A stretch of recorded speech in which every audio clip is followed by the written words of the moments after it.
got, oh, we're moving on from,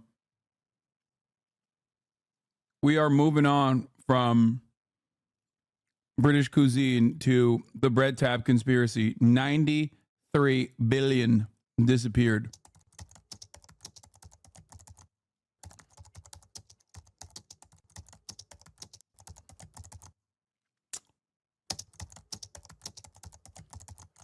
We don't know where the money is going. Well, I can tell you, it's being used as gifted subs in the hasanAbi broadcast so that people don't see the top of the hour ad break. That's right. Because at the top of the hour, there's a 3-minute ad break, right? And if you no longer want to see those ads, all you need to do is subscribe for $5 or for free. I have no idea what a fucking bread tab is. Here's the 3-minute ad break now. Bread tabs are one of those things that we never really think about. We don't ask questions like, why are these here? Or why aren't they there? Why are they tall? What do the numbers mean? Why are there teeth? Or why aren't there teeth? 30 years. Now we know what bread tabs are. Thank you, CHUPPL, for describing it to us. Hold on. What do the numbers mean? Why are there teeth? Or why aren't there teeth? 30 years ago, a man in San Francisco asked these questions. What was once a simple piece of plastic grabbed its hooks into his mind and never let go. For the past 30 years, he's been documenting every type of bread tab known to man, right here on his website. But he's not the only collector anymore. It's weapons grade obsession. This is Shani. It's believed that she has the largest collection of bread tabs in the world. My aim was to have the world's most comprehensive collection of bread tags before they become extinct. I've got several million, I would say. Some bread tabs are common, while others are rare. Competition for rare and unusual specimens is fierce. Other bread tags are so rare that they know they exist, but they don't know anything about them. I decided to try to help find one of these missing bread tabs. My search for a piece of plastic brought me to a much bigger story, one that reshaped social and political norms, not just here in the US, but globally. The CIA, the rise of the alt-right, and the fight against communism. That is the story of the bread tab. No! I went a little too deep. Come on. Bro, I fucking love CHUPPL so much. Best and brightest in the hasanAbi head franchise, straight up. Bro, how does he do this with every video? How is this possible? This is literally, I know he used to work for Johnny Harris, as you guys may or may not remember, which I correctly called out because of my autistic superpower, which is not collecting bread tabs, but instead knowing every single chatter that has ever frequented this chat. But this is unironically like real investigative reporting and like what Johnny Harris is claiming to do when he fucking reads Wikipedia pages and he's like highlighting shit. This guy's actually doing it. His team is actually doing it. Tell. These bread tab researchers don't know it yet, but they're sitting on one of the most famous unsolved mysteries of all time. Voices preaching doctrines wholly unrelated to reality. A secretive far-right group cleaning your teeth or poisoning your body. And vast stockpiles of gold.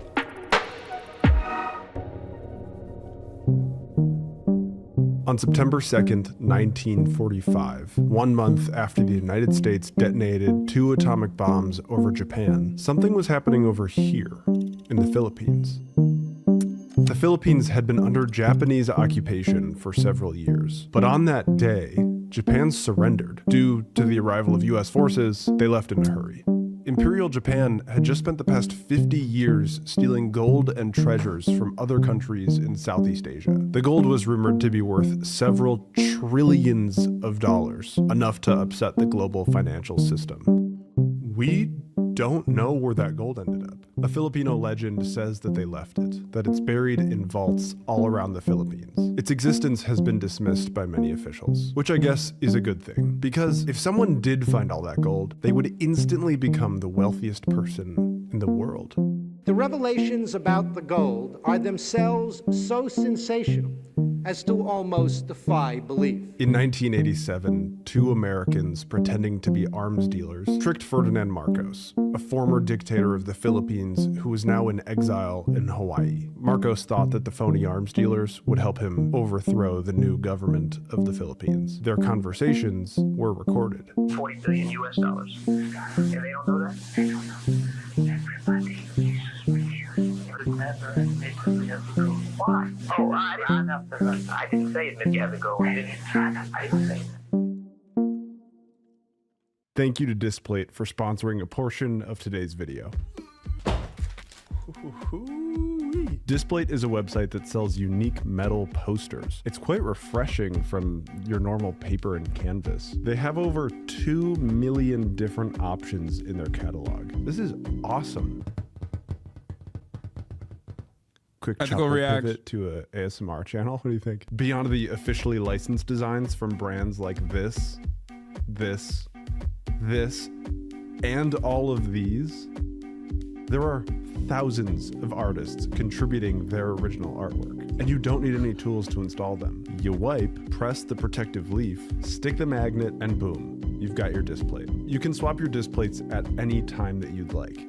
Take it off and swap a new one right onto the same magnet. Look at them. Look at these guys. Who doesn't want these guys on their wall? Displate just launched Textra, a finish that has 3D contours and textures that you can feel. And if you use the link in the description, displate.com/CHUPPL, CHUPPL, you will get 33% off any order of 3 or more Displates. If you get 1 to 2, you will get 22% off your order. Or you can use code CHUPPL, CHUPPL at checkout. But this offer doesn't last forever. Thank you again to Displate for sponsoring this portion of the video. The pros don't call these bread tabs. They call them occlupenids. I have had to personally go through fucking millions. That's when you find the rare ones. Horg, the Bible at the center of the occlupenid world, lists a bread tab that I can't stop thinking about. Bearing a spiked maw and interlocking tubercles, it's called the odon. It sits at the very edge of the family tree, the literal border of what's considered an occlupenid and what isn't. And Horg really doesn't know anything about it. It is hoped that further knowledge of this striking occlupenid will soon come to light. This bread tab is in Japan, and I live in the US. When I was starting to sort them out, I started going, that's a different shape to that one. And that one's different to that one. Over time, occlupenologists have started to notice a really strange trend. Does anybody else notice this? And I think it's my best lead for finding this elusive odon. Behind these little pieces of plastic is an empire, one company that quietly rules the global market. 2.5 hours outside of Seattle is a 5-warehouse industrial compound. QuickLock has offices in the US, Canada, Australia, Ireland, and yeah, Japan. No Today, way. 3 sisters run QuickLock, but it's always been family owned. Their grandfather, Floyd Paxton, founded it.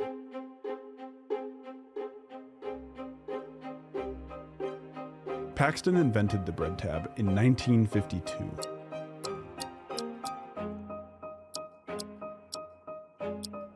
He became very wealthy very quickly, but what he did with that money is a different story. Hey everyone, we are live from my backyard where I am smoking a brisket and some ribs. I'm making meats now. One thing I've Smoking meat. noticed is that when people come into big money over a short period of time, they tend to start doing some weird stuff. Side missions. Besides the obvious. I wanted to know what else he was up to. Rich people love doing side missions. The 1950s were a great time. The second Red Scare was ending, in part due to conspiracy theorist Joseph McCarthy just getting ripped a new one on broadcast television. His proposition is very simple. Anyone who criticizes or opposes McCarthy's methods must be a communist. And if that be true, there are an awful lot of communists in this country. But one guy, the creator of these and these, was getting pretty bummed that communist conspiracy theories weren't spreading like they used to. So he started the John Birch Society, an anti-communist, ultra-conservative, Oh my God.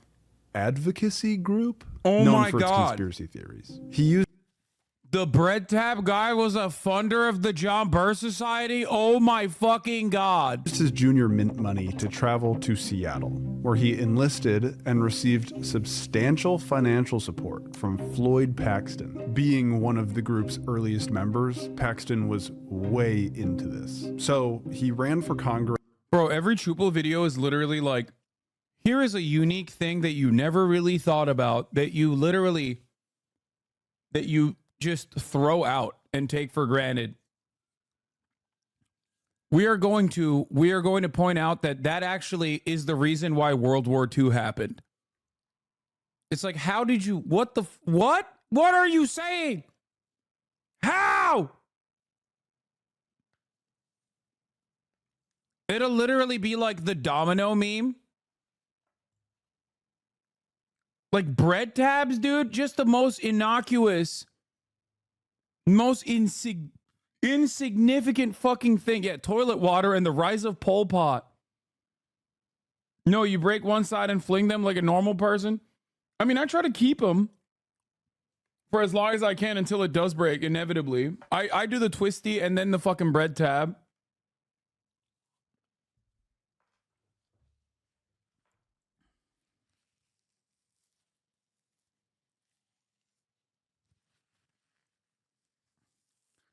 From my friend in the bread tab Discord, shut the fuck up. There is a bread tab Discord and you have a friend in it.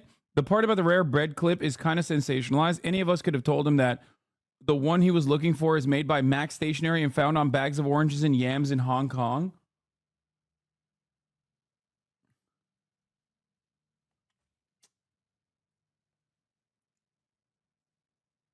There's a bread tab Discord?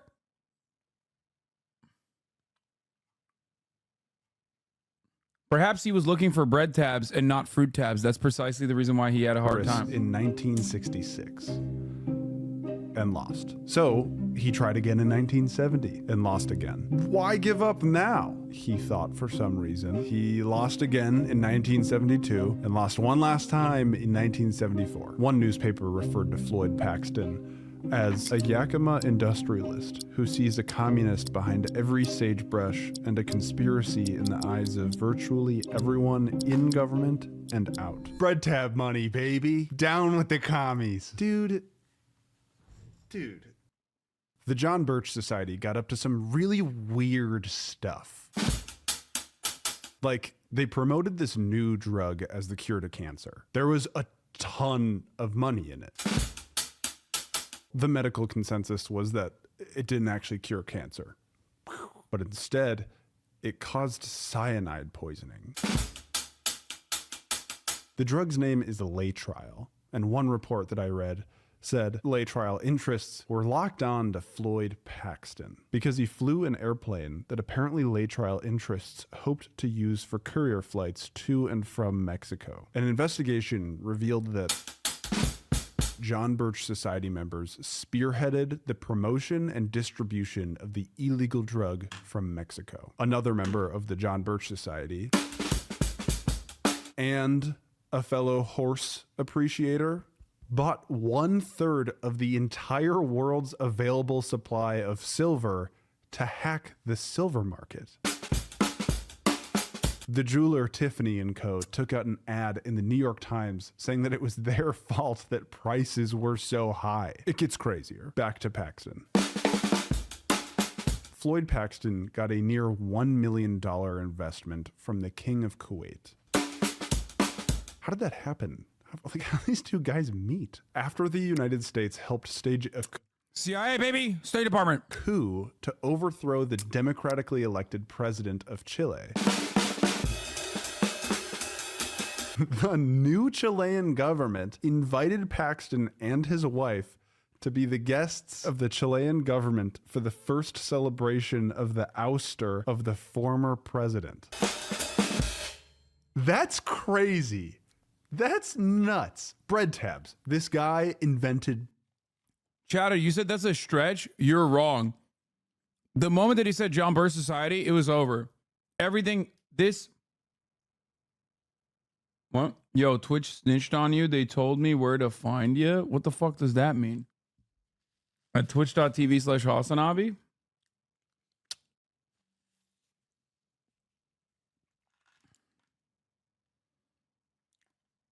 As soon as he said John Birch Society, it was Jover.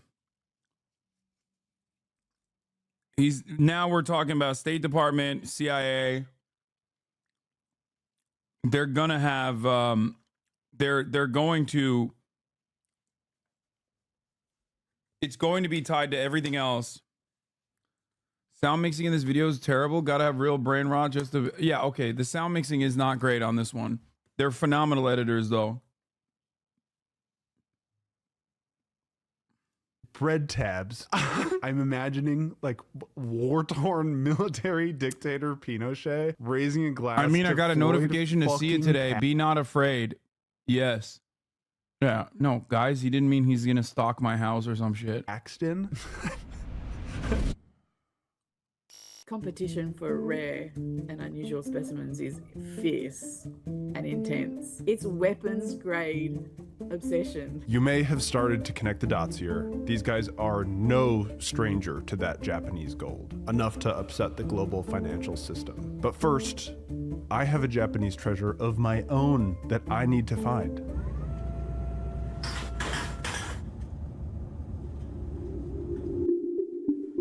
Okay, this isn't really the one I'm looking for, but this one is only found in Japan, so I'm gonna buy it. It's kind of cool. Look at this logo. Look at the logo. In 2014. This motherfucker just wanted to go to Japan, bro. Okay, you cannot fool me on this shit. This dude just wanted to go to Japan, which is, by the way, fine. Like, perfectly valid. You just wanted to expense a trip to the Japans, which is fine. Every white boy with a little bit of swag, every quirked up white boy has to go to Japan one time. It is our Mecca. Okay?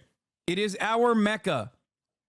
That's it. If you're like even a remotely, just like marginally quirked up white boy, Japan is your Mecca. Japan. He is doing the pilgrimage to Hajj, okay? Morning Sun newspaper, which is one of the 5 largest newspapers in the country, posted this video.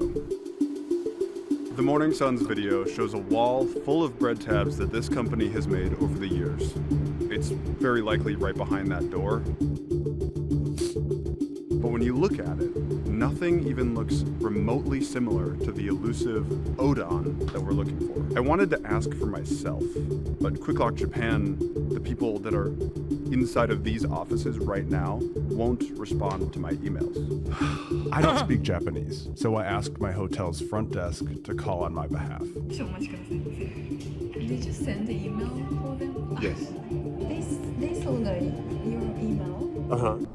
They said they wouldn't give me a tour. A blog I found online says that there's only one company in all of Japan that manufactures bread tabs. Quick Lock. Whatever, right? It's a blog. Anyone can post anything that they want on the internet. But when you translate the title from the Morning Sun's video, a reputable source, it says this. So Quick Lock isn't making the Odon, but it's also the only company making bread tabs in Japan? Where is this coming from?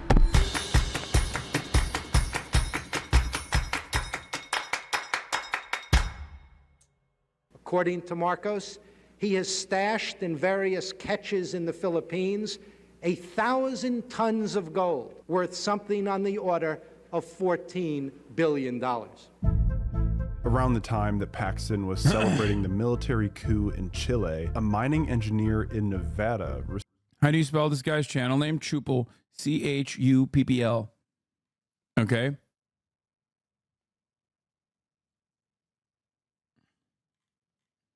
While you were in Japan, you brought us zero hard-hitting journalism, question mark, reasons. Yeah, I was too busy fucking fighting sumo wrestlers, bro. Received a strange phone call. The caller says, "Hey, my buddy Ferdinand Marcos is doing all this dictator stuff over here. Like putting all his citizens under martial law. You know, dictator stuff. But he's sitting on a lot of gold. The problem is, it's Japanese war loot. So no one would buy it from him because it was stolen from other countries.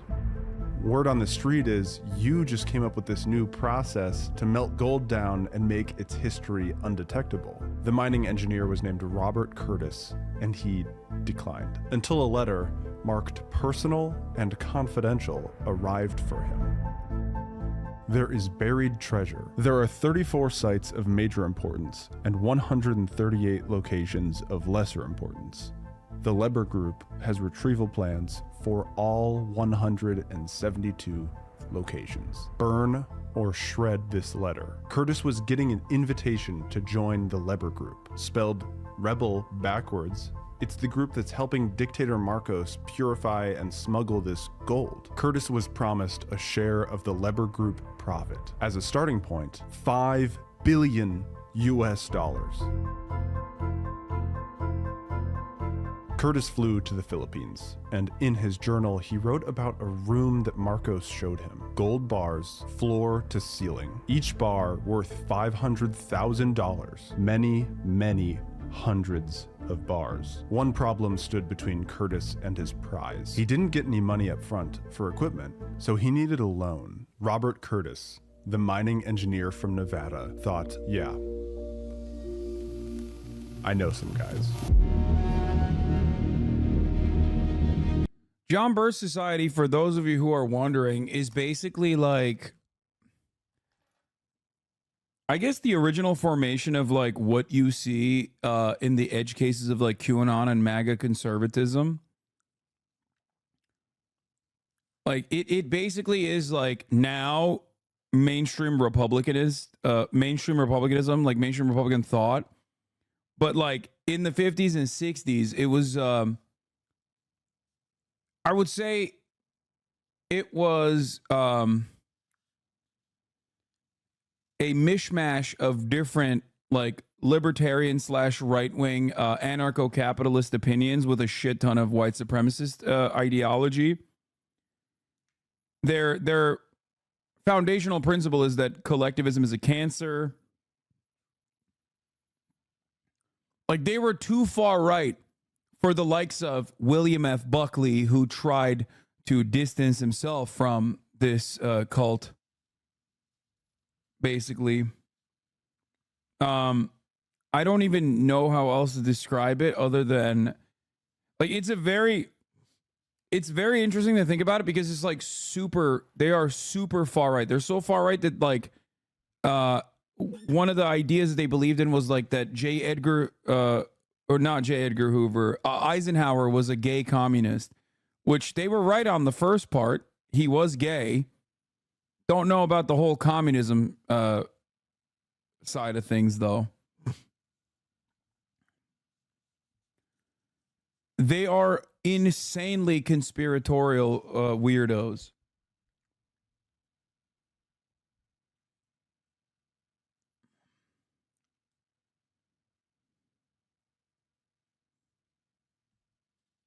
As a swagapino with Marco's bootlicking family, this is one of the reasons why Marco's son won. They always believed he'd use the gold once BBM won last election to improve the Philippines. John Birch Society. Eisenhower wasn't gay. Bro, come on. Bro,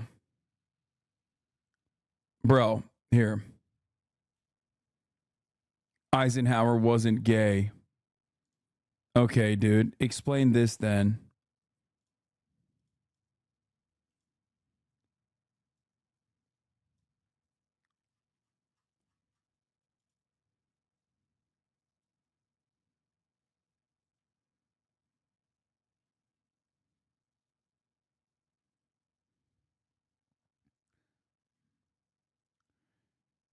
This is literally the equivalent. You said I don't see him sucking a dick, not gay. This is gayer than sucking a dick.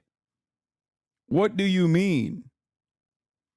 Bro, there is no zestier way to stand or sit.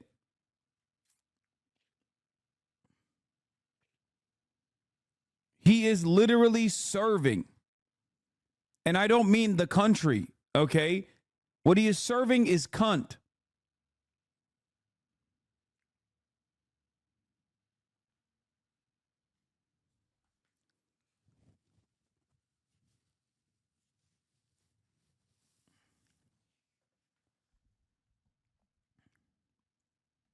Come on, bro. Every dude sat like that in the 40s? No, they didn't. Supreme Commander of the Slay Military?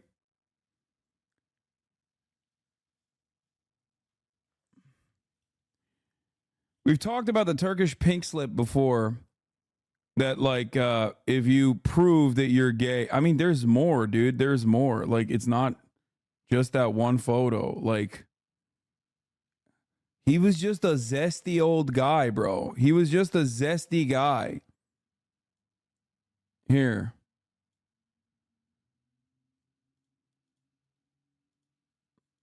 Also, I have this lined up right later as well.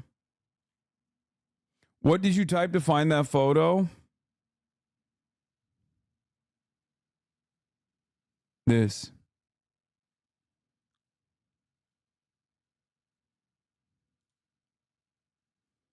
Bro. Bro.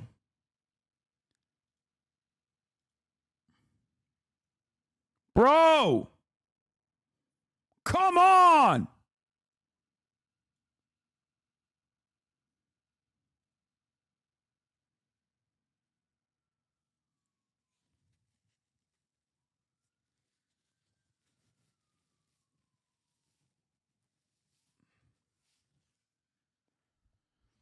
Oh my God.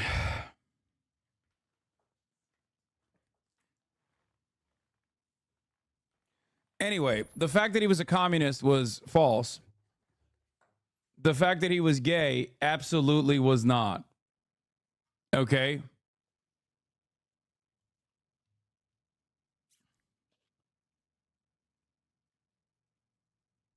Eisenhower was at least our second gay president. Yes. Another gay president, famously, or at least bisexual, Honest Abe.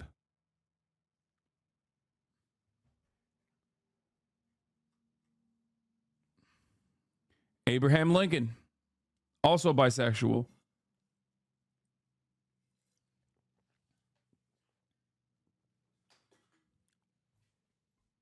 Fucked his bodyguard.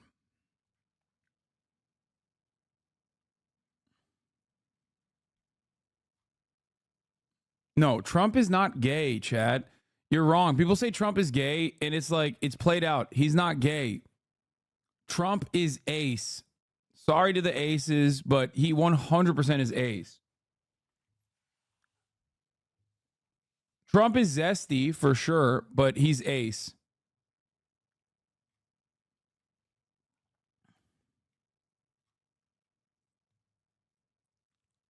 Anyway, let's continue with this CHUPPL video.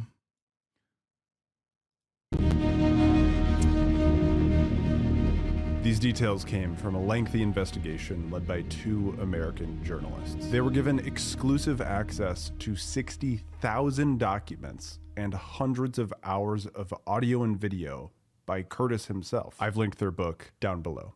Floyd Paxton had been invited to join the National Council of the John Birch Society with his friend S.J.